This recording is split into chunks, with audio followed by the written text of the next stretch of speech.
and hope I clear the windscreen. 6-hour drive back to the Isle of Man up north in a pair of goggles if we break the windscreen. That'll be all your fault. So, here we go. 3, 2, 1. On the back wheel.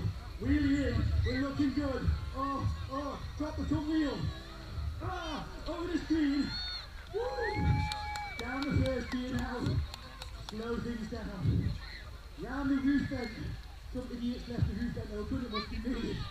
So we hop to the side, and then we plop over the gap. And then we front wheel up. And then this is where the trials comes in, all about balance, precision and timing. We have none of those. So we're hanging in there by the stuff on here. Ladies and gentlemen, are you ready? Okay. Now,